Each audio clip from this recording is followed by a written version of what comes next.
तो एक बार फिर मैं वो जो समरी मैंने आप लोगों के लिए बनाई थी, अब देखें कि हमने क्लोजिंग में एक एडिशनल जो चीज़ करनी है। वैसे तो हम क्लोजिंग क्या करते थे कि अपने रेवेन्यू को प्रॉफिट लॉस में क्लोज करते थे और जितने भी एक्सपेंसेस थे उसको भी प्रॉफिट लॉस में क्लोज करते थे। यहाँ पे मैं हमने जो एडिशनल चीज़ करनी है वो ये है कि सबसे पहले हमने जो ट्रेडिंग अकाउंट्स हैं जिसमें हमारे सेल एंड परचेज आ जाते हैं, तो सेल्स एंड परचेज के साथ जितनी भी रेलवे अकाउंट्स है वो हमने पहले ट्रेडिंग प्रॉफिट लॉस अकाउंट में क्लोज करने हैं और फिर ट्रेडिंग प्रॉफिट लॉस को खुद को जो है प्रॉफिट लॉस अकाउंट में क्या करना है, फिर क्लोज करना है। तो एक्चुअली जो ट्रेडिंग प्रॉफिट लॉस में जो प्रॉफिट बचता है उसको हम ग्रॉस प्रॉफिट करते हैं। तो वो ग्रॉस प्रॉफिट हमारे प्रॉफिट लॉस नॉर्मल जो प्रॉफिट लॉस अकाउंट है उसमें ट्रांसफर हो जाएंगे। इसमें हमें वो cost of goods sold calculate करने की मदद मिल जाती है। ठीक है, इसी तरह हमारा जो स्टॉक है उसका ओपनिंग स्टॉक हमने क्रेडिट करके प्रॉफिट लॉस को डेबिट करना है और क्लोजिंग बैलेंस को क्या करना है, उसको डेबिट करके ट्रेडिंग प्रॉफिट लॉस को क्या करना है, क्रेडिट करना है। तो जैसे हमारे पास क्वेश्चन में मौजूद था यहाँ पे देखें, ये जो क्लोजिंग स्टॉक हमारे पास ये आ गई है, तो मैं I will take a start of my closing transaction with stock. तो सबसे पहले मैं क्या करूंगा, अपने ओपनिंग स्टॉक को क्लोज करूंगा और क्लोजिंग स्टॉक को रीओपन करूंगा। क्लोजिंग स्टॉक मतलब ये है कि हमारा जो एंडिंग स्टॉक बैलेंस है वो कितना बचता है। So starting with this information, हम अपनी जर्नल में, आप काइंडली अपना जर्नल में क्लोजिंग एंट्रीज की एक हेडिंग दें, उसमें आ जाएगा यहाँ पे जो भी डेट है वो डेट आ जाएगी। तो सबसे पहले मैंने क्या करनी है, मैंने ट्रेडिंग प्रॉफिट एंड लॉस को डेबिट करना है। Trading profit and loss account, इसको मैं डेबिट करूंगा। कितने से डेबिट करूंगा, सबसे पहले जो मेरा ओपनिंग बैलेंस है मैंने उसको ओपनिंग बैलेंस ऑफ स्टॉक से क्या करना है, डेबिट करना है। तो ओपनिंग स्टॉक जो है हमारे पास जो मौजूद था यहाँ पे, ये देखें स्टॉक ओपनिंग, ये कितना था 61,520। मैंने इससे इसको क्या करना है, डेबिट करना है। 61,520 से मैं इसको डेबिट कर दूंगा और क्रेडिट में क्या करूंगा, क्रेडिट में करूंगा स्टॉक। ठीक है, स्टॉक, और ऑब्वियसली ये क्या हो जाएगा, ये ओपनिंग स्टॉक है। चलिए ओपनिंग ले लेता हूँ, ओपनिंग, ताकि आप लोगों को इसकी समझ आए कि ओपनिंग को मैंने क्या कर दिया, अब क्रेडिट कर दूंगा 61,520। तो मेरा सबसे पहले क्या हुआ, मेरा जो स्टॉक था वो ट्रेडिंग प्रॉफिट लॉस में ट्रांसफर हो चुका है। और इसके बाद मैं जो स्टॉक है, स्टॉक क्लोजिंग या एंडिंग, ठीक है, एंडिंग बैलेंस लिख लेता हूँ, एंडिंग, ठीक है, स्टॉक एंडिंग, इसको अब क्या करूंगा, रिक्रिएट करूंगा वहां से। और वो कहाँ से मैं लूंगा, ये मैं लूंगा जो हमारे क्वेश्चन में दिया गया था वहां से, क्वेश्चन में जो दिया गया था। तो क्वेश्चन में हमें दिया गया है यहाँ पे क्लोजिंग स्टॉक इज 92,784, यहाँ पे भी दिया गया है। और हमारा जो ये वर्कशीट था वहां पे भी हमने देख लिया था एंड पे, ये 92,784। तो 92,784 से मैं अपने स्टॉक एंडिंग को डेबिट कर देता हूँ 92,784, इससे मैं स्टॉक एंडिंग को डेबिट करूंगा और ट्रेडिंग प्रॉफिट एंड लॉस को क्रेडिट कर दूंगा 92,784। ठीक है, तो ये मैंने क्या कर दिया, एक्चुअली मैंने ओपनिंग स्टॉक को क्लोज कर दिया और एंडिंग स्टॉक को रीओपन कर दिया। ये जो नेक्स्ट पीरियड ट्रांसफर हो जाएगा, ठीक है, ये वो स्टॉक है जो कि हमारा सेल नहीं हुआ और ये नेक्स्ट पीरियड के लिए ट्रांसफर हो चुका हुआ है। ठीक है, तो इस पीरियड की जो ओपनिंग स्टॉक थी वो तो पहले से सेल हो चुकी हुई है, तो उसको मैंने क्लोज कर दिया। ये 61,000 थे, ये तो सेल हो चुके थे, तो इसलिए इसको मैंने क्लोज कर दिया। और जो एंडिंग स्टॉक है जो कि सेल नहीं हुए थे, तो वो मैंने ट्रेडिंग प्रॉफिट लॉस में से निकाल दिया। इसके बाद मैं क्या करूंगा, पहले मैं अपनी सेल्स, यानी मैं क्या कर देता हूं कि सर एक क्वेश्चन है इसमें, जी करें।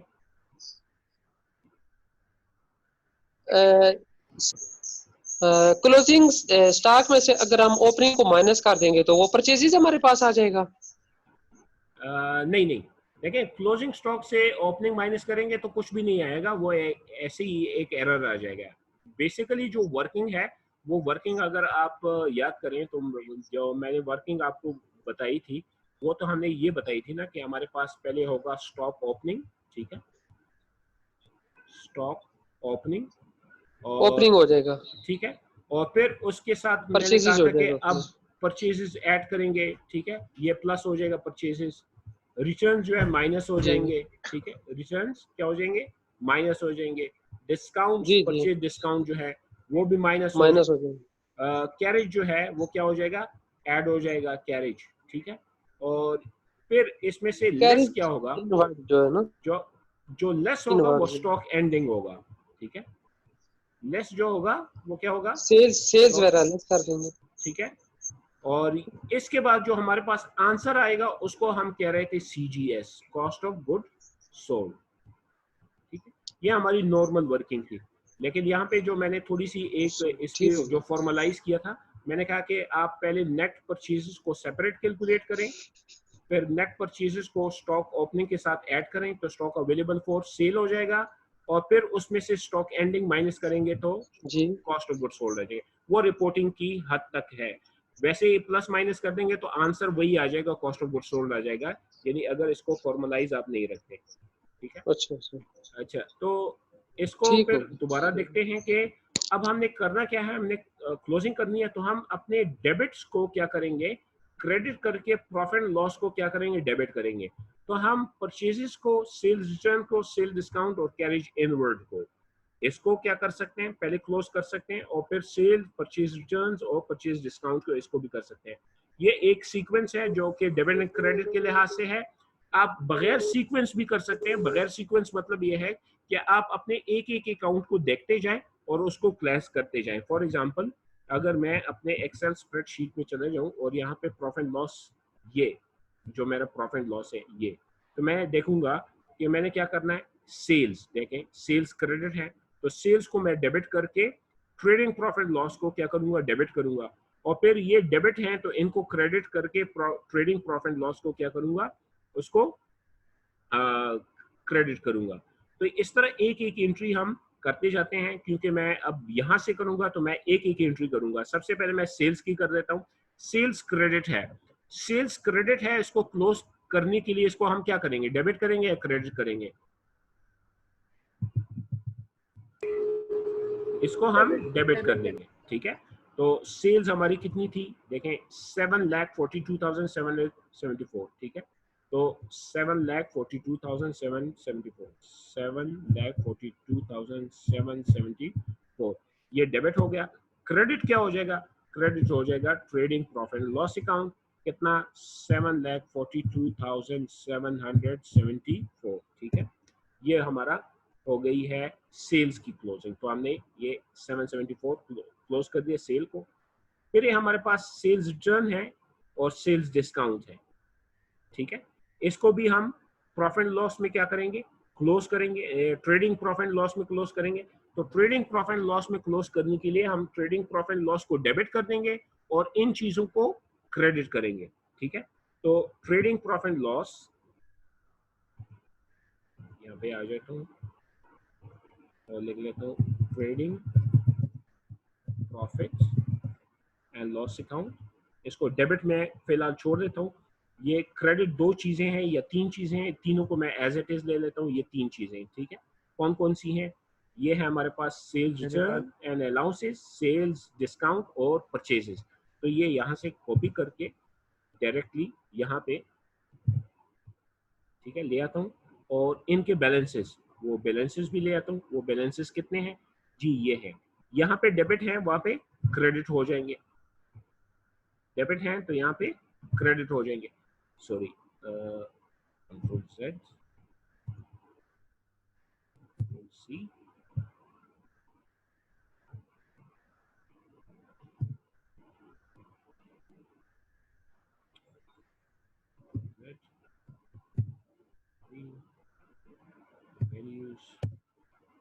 ठीक है।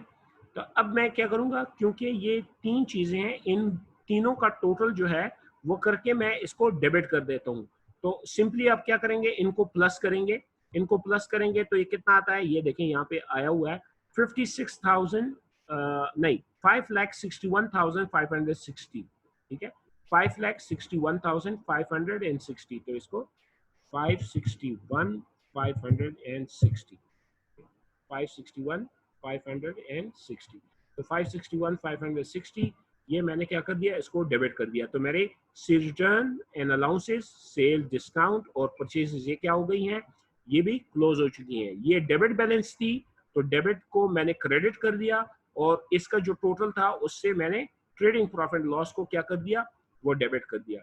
अब मैं देखता हूँ कि मेरे पास क्या बचता है। इसके बाद मेरे पास बचते हैं ये 2 अकाउंट या ये 3 अकाउंट, ठीक है। परचेज रिटर्न एंड अलाउंसेस, मैं अब क्या बारी बारी जा रहा हूँ, तो मैं देख रहा हूँ कि परचेज रिटर्न एंड अलाउंसेस और परचेज डिस्काउंट ये दोनों क्रेडिट में पड़ी हुई हैं।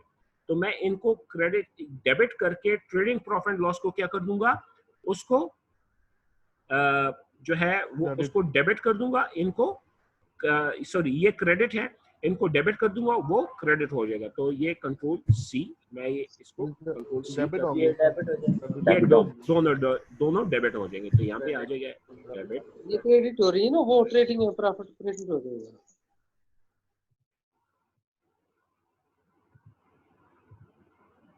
ठीक है। ये दोनों क्या हो जाएंगी, ये डेबिट हो जाएंगी। कैसे डेबिट हो जाएंगी, कितनी है, ये इनकी वैल्यूज है, ठीक है। तो ये वैल्यूज मैं यहाँ से कॉपी करके,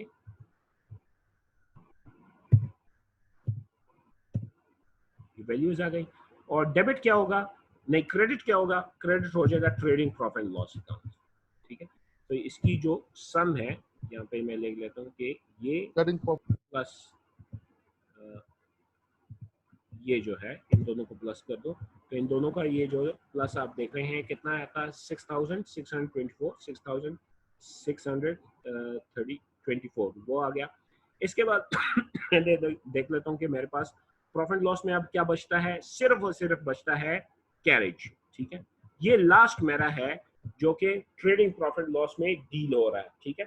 तो ये क्या हुआ है, ये डेबिट हुआ है। तो ये अगर डेबिट हुआ है तो प्रॉफिट लॉस को डेबिट होके इसको क्रेडिट करवा देते हैं, तो कैरेज इन जो है हमारा ये भी क्लोज हो जाएगा। तो सबसे पहले यहाँ पे मैं लिखूंगा carriage inward, cash inward debit हो रहा है कितना, सॉरी ये तो क्रेडिट हो जाएगा, डेबिट होगा ट्रेडिंग प्रॉफिट लॉस, सॉरी ये डेबिट हो जाएगा ट्रेडिंग प्रॉफिट लॉस, और कैरेज इनवर्ड्स जो है वो क्रेडिट हो जाएगा। अब कितनी है इसकी वैल्यू, इसकी वैल्यू है 1558, ठीक है। तो 1558 से इसको डेबिट एंड कर देते हैं, 1558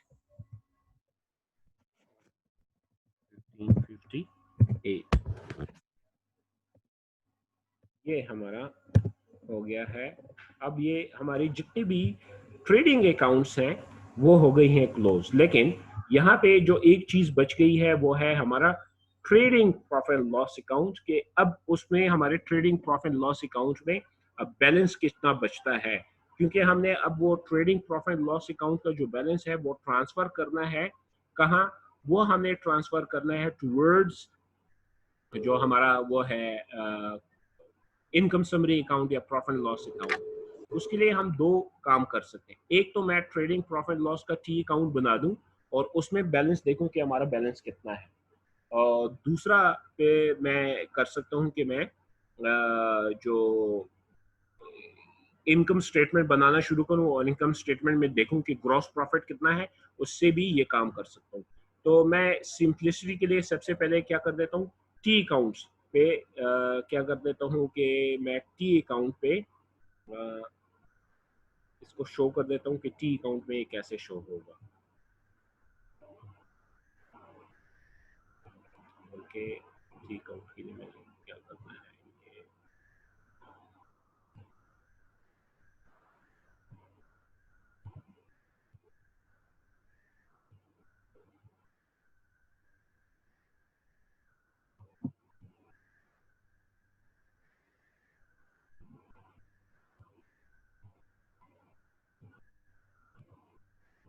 यहाँ पे मैं लिख देता हूँ trading profit and loss account.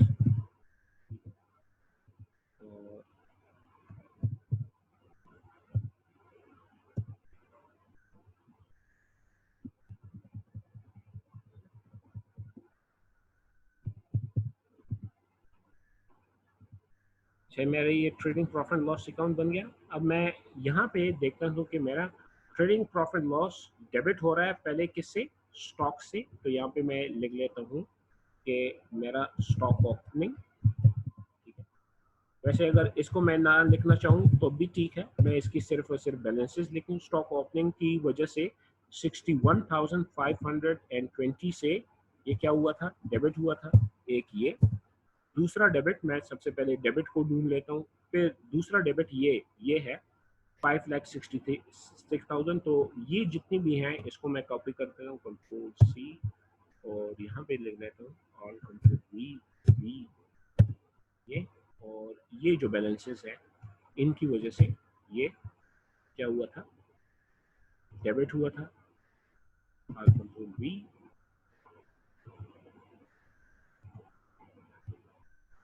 और फिर हमारा ट्रेडिंग प्रॉफिट और लॉस कैरेज की वजह से हुआ, तो यहाँ पे कैरेज लिख लेता हूँ, कैरेज इनवर्ड्स। ये कितना हुआ, कैरेज इनवर्ड की वजह से 1558।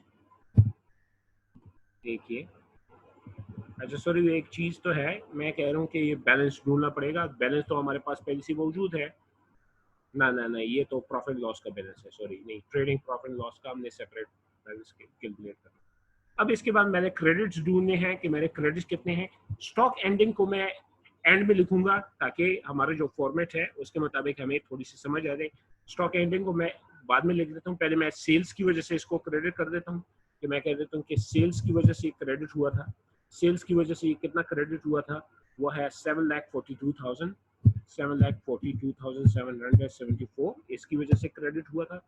दूसरा ये क्रेडिट हुआ है जनाब इन दो चीज़ों की वजह से, ये परचेज रिटर्न्स और परचेज डिस्काउंट की वजह से। तो इनको कॉपी करके यहाँ पे और ये वैल्यूज, इन दो चीज़ों की वजह से क्रेडिट हुआ था। कितना क्रेडिट हुआ, ये दो, ये देखिए,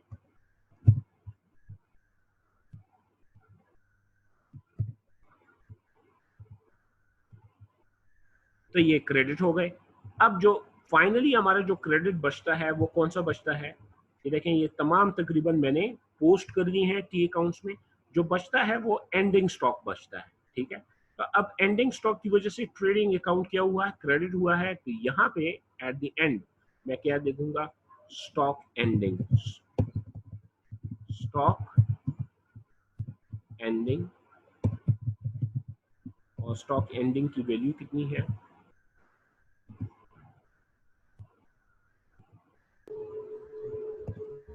स्टॉक एंडिंग की वैल्यू है जनाब, ये वैल्यू है 92,784, ठीक है। अब जनाब हम क्या करेंगे, टोटल निकालेंगे, ठीक है।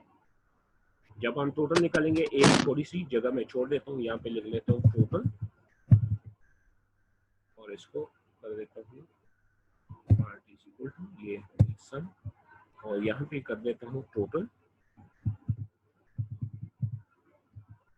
और आर्ट इज इक्वल टू, और ये हो गया, ठीक है। अब देखिए इसमें फर्क है या नहीं है, इसमें और इसमें है। तो आपके ख्याल में हमें ट्रेडिंग प्रॉफिट हुआ है या ट्रेडिंग लॉस हुआ है,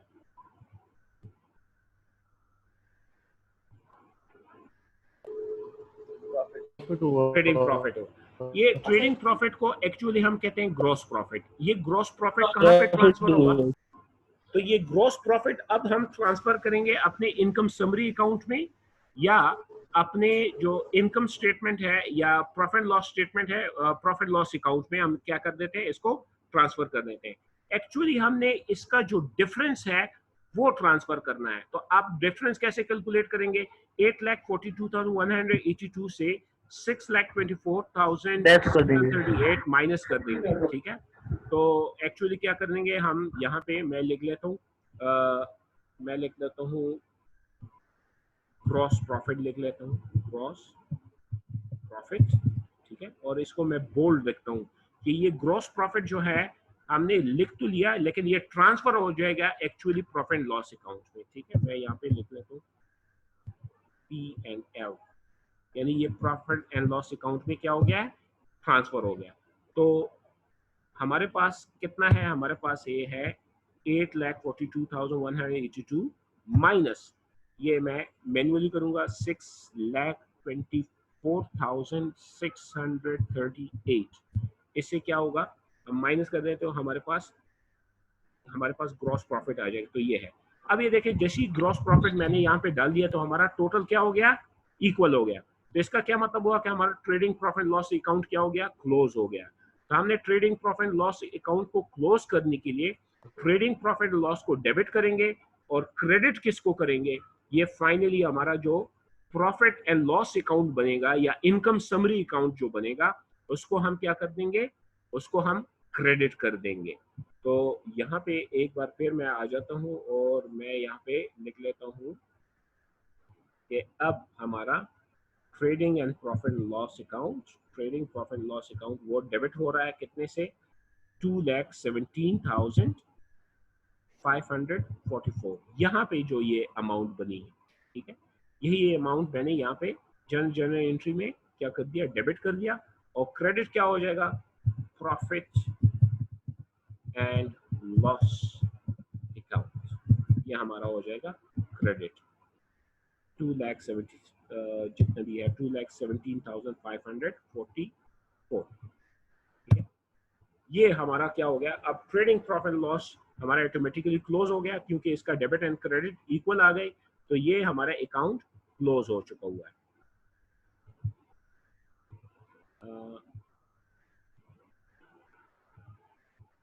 मैं नो बॉर्डर कर देता हूँ।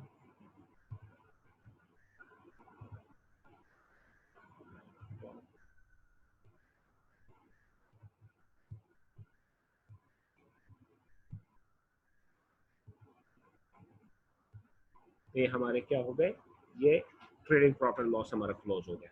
इसके बाद हमारे पास अब इनकम स्टेटमेंट के लिए प्रॉफिट लॉस अकाउंट को हमने बनाना होगा। और प्रॉफिट लॉस अकाउंट को बनाने के लिए हम एक तो इसमें हमारा ये आ चुका हूँ पहले से। दूसरा हमारा अब जो रहते हैं अकाउंट, जो अकाउंट रहते हैं वो कौन से रहते हैं, वो ये अकाउंट सारे के सारे रहते हैं। हमारा depreciation, sales salary, rent, selling space, store supply expense, advertisement expense, depreciation, office equipment, office salaries, insurance, rent, stationery expense, ये तमाम चीज़ें हमारी जो रहती हैं ये हमारी की सारी प्रॉफिट लॉस में आ जाएंगी। लेकिन इसकी एंट्री बहुत आसान है। ये देखें, ये सारे के सारे डेबिट है, तो प्रॉफिट लॉस को डेबिट हो जाएगा और ये सारी की सारी चीजें क्या हो जाएगी, क्रेडिट हो जाएगी। तो सिंपली यहाँ पे मैं क्या करूंगा, प्रॉफिट एंड लॉस अकाउंट को प्रॉफिट एंड लॉस अकाउंट इसको डेबिट कर दूंगा। अब डेबिट का मैं टोटल नहीं लिख रहा हूँ क्योंकि टोटल मैं बाद में लिखूंगा। और क्रेडिट में क्या कर दूंगा, ये जितने भी बैलेंसेस हैं, ये जितने भी मेरे क्या है एक्सपेंसेस हैं, तो ये सीक्वेंस में पड़े हुए हैं। तो आसानी है मेरे लिए, मैं ये sequence as it is copy कर देता हूँ और यहाँ पे पेस्ट कर देता हूँ कि मेरी ये जितनी भी हैं ये सारे के सारे मैं इनको क्रेडिट करने वाला हूँ। तो क्रेडिट करने के लिए भी मैं इनको कॉपी कर देता हूँ यहाँ से एडजस्टमेंट से, ठीक है, या प्रॉफिट लॉस अकाउंट से, ठीक है। तो मैंने प्रॉफिट लॉस अकाउंट में से इसको कॉपी किया, कंट्रोल सी, और यहाँ पे आल्ट कंट्रोल वी कर देता हूँ, वैल्यूज पेस्ट कर देता हूँ, ये आ गई, ठीक है। अब इसकी जो टोटल बनती है वो ये देखें, एक्सेल में ऑटोमेटिकली ये टोटल हो चुकी हुई है 1,82,590, 1,82,590। इससे मैं इसको डेबिट कर देता हूँ। या आप सिंपली ये भी कर सकते हैं, अगर एक्सेल में काम कर रहे हैं मैन्युअली करेंगे तो कैलकुलेटर के साथ जो है इसको ऐड करेंगे। तो मैं कह देता हूँ सम, कौन से सम, ये जनाब आपका यहाँ से लेके यहाँ तक जितनी भी हमारे एक्सपेंसेस हमने डेबिट करने हैं प्रॉफिट लॉस में, वो हमने डेबिट कर दिया। तो 1,82,590 से मैंने प्रॉफिट लॉस को क्या कर दिया, डेबिट कर दिया। अब देखें यहाँ पे अब प्रॉफिट लॉस में कुछ बैलेंस बच गया है। और जो प्रॉफिट लॉस अकाउंट में जो बैलेंस बच जाता है वो उस पे किसका हक होता है? अगर प्रॉफिट हो जाए तो इस पे हक किसका है?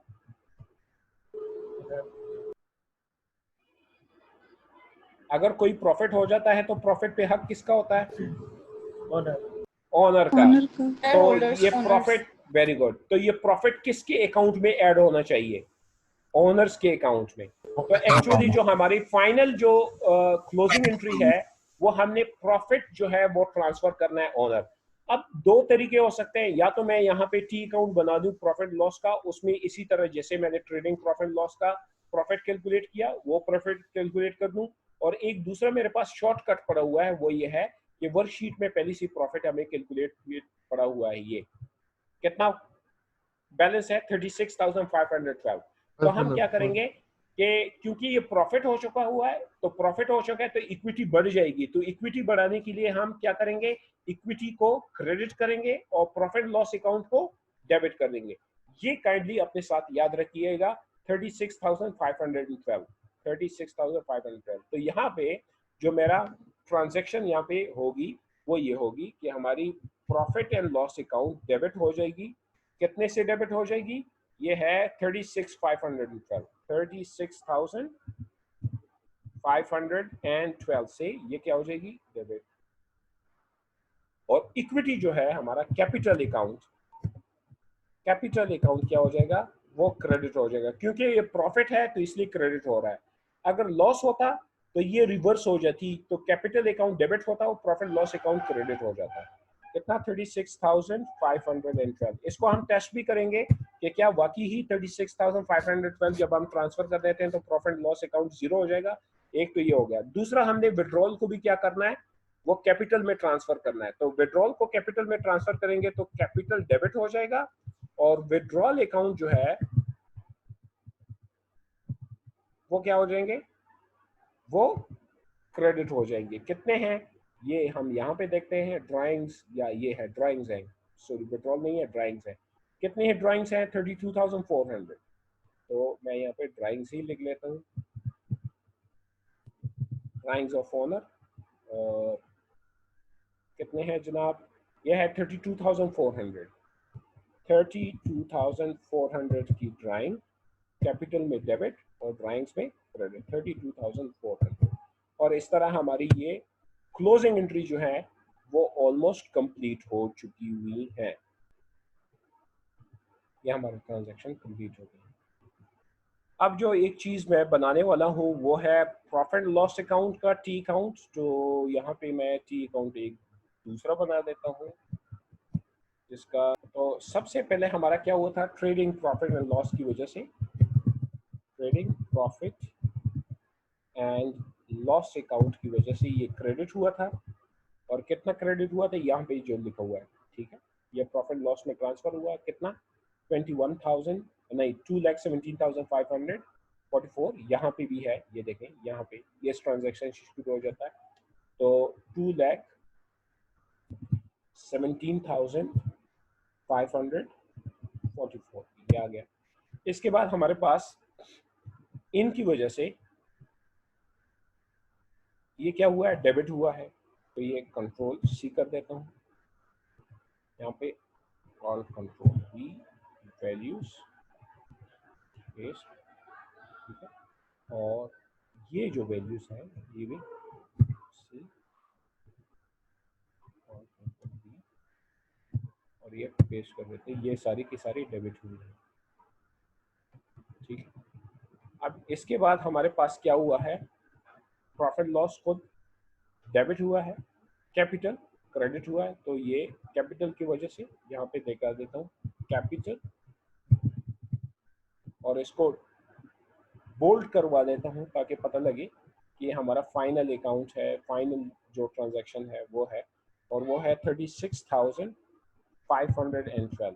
अब कीप इट माइंड, अब ये मैंने क्योंकि ये लिख लिया हुआ है तो इसके बाद अब मैं जब टोटल करूंगा तो ये टोटल एक इक्वल आने चाहिए।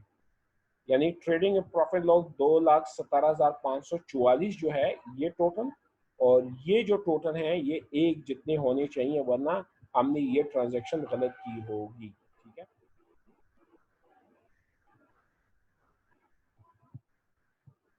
अच्छा जी, तो क्या करेंगे हम, अब टोटल करेंगे और देखेंगे कि क्या हमारा टोटल इक्वल है। अगर इक्वल है तो इसका मतलब है कि हमने प्रॉफिट एंड लॉस अकाउंट को सही तरह क्लोज कर दिया हुआ है। तो यहाँ मैं लिख लेता हूँ टोटल, और यहाँ पे भी लिख लेता हूँ टोटल। ठीक है, तो ये टोटल इक्वल आना चाहिए। अगर ये सर इक्वल जो ना आए, जी सर एक क्वेश्चन है कि आपने ट्रेडिंग में प्रॉफिट एंड लॉस से जब आपने एक्सपेंडिचर माइनस किए तो कैपिटल किस तरह बच गया? कैपिटल बचा नहीं, कैपिटल में ट्रांसफर हो गया। कैपिटल में ट्रांसफर हो गया। ठीक है, ठीक। कैपिटल में क्या हो गया, ट्रांसफर हो गया। तो एक्चुअली जो प्रॉफिट होता है वो तो प्रॉफिट, ये तो है प्रॉफिट, ये कितना है 36,512 हमारा नेट प्रॉफिट है। इसको हम क्या कहते हैं, नेट प्रॉफिट। तो ये नेट प्रॉफिट ऑटोमेटिकली ट्रांसफर हो गया ना। कहाँ पे ट्रांसफर हो जाता है, इसमें मालिक का हक है तो मालिक की तरफ ट्रांसफर हो गया, कैपिटल में ट्रांसफर हो गया। ठीक है, तो अब आप देखते हैं कि हमारे पास ये देखें 2,17,544 हमारा क्रेडिट था और 2,17,544 डेबिट भी हो गया। तो इसका मतलब है कि हमारा क्लोजिंग कंप्लीट हो गया है। So we have completed our closing for the year, जिसमें हमने ट्रेडिंग प्रॉफिट लॉस अकाउंट बनाया, और जो हमारा ट्रेडिंग प्रॉफिट था जिसको हमने ग्रॉस प्रॉफिट का नाम दिया, एक्चुअली ये प्रॉफिट लॉस में ट्रांसफर हुआ है। ठीक है, तो चलिए यहाँ पे भी मैं लिख लेता हूँ इसमें नेट प्रॉफिट। ठीक है, नेट प्रॉफिट इस तरह लिख लेता हूँ ताकि आप लोगों को ये क्लियरिफाई हो जाए। तो हमारा फिर क्या हुआ, हमने ग्रॉस प्रॉफिट ट्रांसफर कर दिया है प्रॉफिट लॉस अकाउंट में। ये हमारा ग्रॉस प्रॉफिट ही है जो कि ट्रेडिंग प्रॉफिट लॉस से आया 2,17,544।